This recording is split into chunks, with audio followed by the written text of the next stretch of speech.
ये सब के सब मेरे आचार्य, मेरे गुरु, मेरे पिता, मेरे ताऊ चाचा, मेरे बेटे, मेरे बाबा दादा मामा पोते साले ससुर सगे संबंधी हैं। मैं इन्हें मरवाना या मारना नहीं चाहता केशव,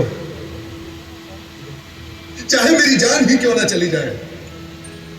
भले ही 3 लोगों का राज्य मुझे मिल जाए, फिर तो थोड़ी सी भूमि की बात ही क्या है। माना यह आतताई है, किंतु वो है तो हमारे बंधु ही।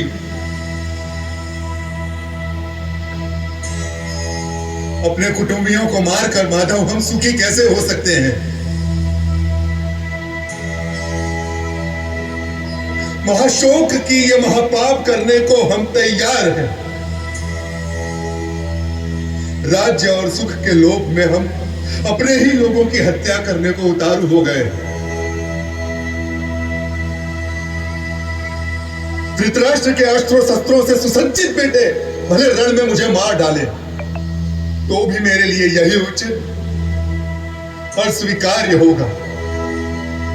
अर्जुन की ये विषाद योग दशा देखकर उसके सारथी श्री कृष्ण कदापि चिंतित नहीं हुए, बल्कि उसकी बातें सुनकर ऋषिकेश कृष्ण कुछ हंस पड़े और अर्जुन से बोले,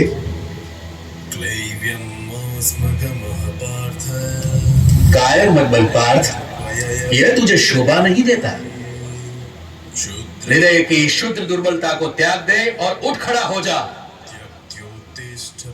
तू तो परंतप है, तेरा काम है शत्रुओं को हराना, बैरियों को मारना। इस देह में आकर हमारी आत्मा बचपन, जवानी, बुढ़ापा इन सभी अवस्थाओं को प्राप्त करती है और फिर एक देह से निकलकर दूसरे देह में चली जाती है। इस देह परिवर्तन को देखकर कोई भी धीर बुद्धि व्यक्ति कभी भ्रमित नहीं होता है अर्जुन।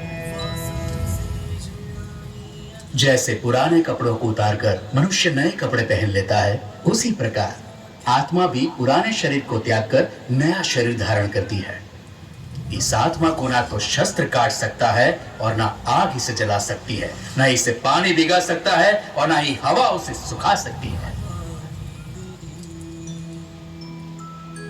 यूं सांख्य योग की बारीकियों को आगे समझाते हुए कृष्ण बोले, कुरुनंदन, इस योग में व्यवसायिक बुद्धि और कर्म निर्धारक बुद्धि दोनों एक ही है, लेकिन जो अव्यवसायी है, अकामी है, अकर्मण्य है, उसकी बुद्धि तो अनंत शाखाओं में बंटकर भटक जाती है अर्जुन। और फिर देवकी नंदन श्री कृष्ण ने वो शब्द कहे जो आज तक हर भारतीय के मन मस्तिष्क में गुंजायमान रहते हैं।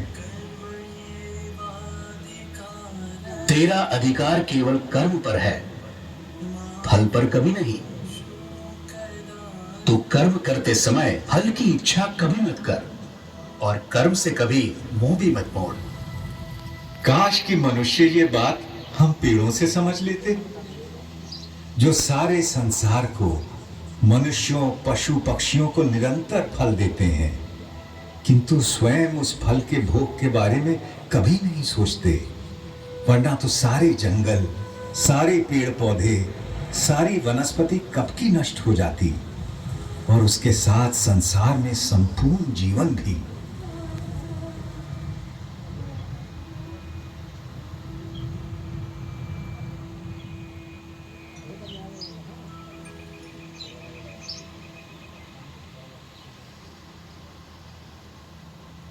आपकी बातें मिली जुली सी है जनार्दन, और आप मुझे भ्रमित कर रहे हैं। कृपया निश्चित करके कोई भी एक बात कहे जिससे कि मेरा कल्याण हो देवकी नंदन। और आपका जन्म तो कई युगों के बाद हुआ था, सतयुग, त्रेता युग। फिर आप सब कैसे जानते हैं कि आरंभ में यह सब कहा गया था? भरतवंशी अर्जुन,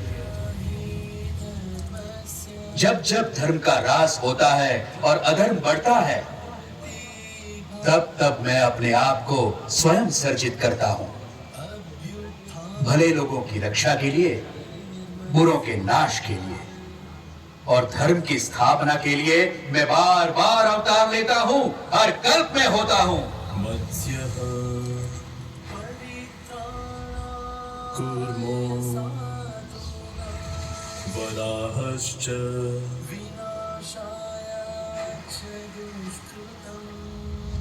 नृसिंहोऽतः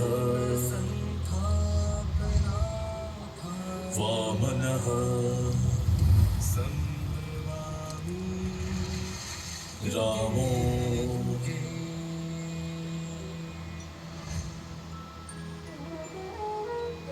रामश्च चतुर्दशः। अर्जुन के सीधे संशय के बाद भगवान ने उसे ध्यान योग के बारे में इस प्रकार बताया। श्रद्धावान, खोजी और इंद्रियों को जीत चुके व्यक्ति को ही ज्ञान प्राप्त होता है और ज्ञान प्राप्त होने के बाद उसे शीघ्र ही परम शांति मिल जाती है। हे कृष्ण, आपने कर्मों से संन्यास की और फिर कर्मों के योग की भी प्रशंसा की।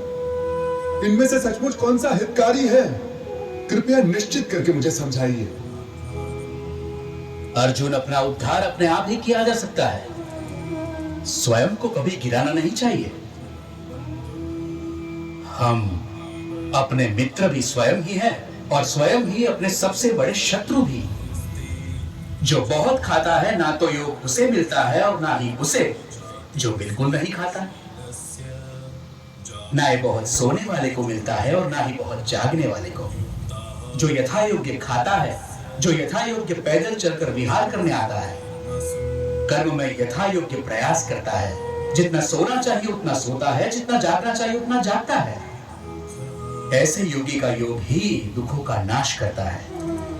यही तो विलक्षणता थी श्री भगवान के उद्गारों की, जिसमें जीवन के प्रत्येक पहलू की बात समाहित थी। परंतु अर्जुन ने फिर एक प्रश्न किया। कृष्ण, मन चंचल तो होता ही है, वो शक्तिशाली और कठोर आतताई भी है।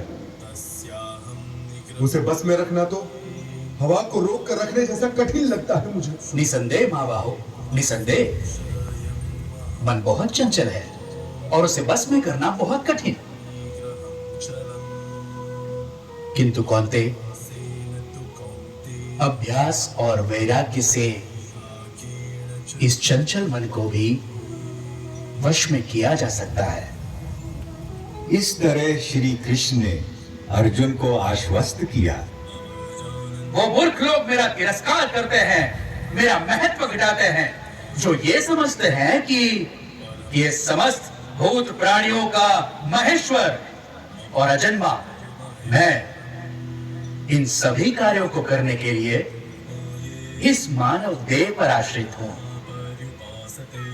वो मेरे परम भाव, मेरे परमात्मा तत्व को न जानते हैं न पहचानते हैं। किंतु मैं पत्र, पुष्प, फल, जल, जो कोई भी मुझे भक्ति भाव से अर्पित करता है, मैं ऐसे भक्त का हर उपहार बिना किसी भेदभाव के स्वीकार करता हूं। ये सब जो आपने मुझे बताया है केशव, उसे मैं 100% सच मानता हूं।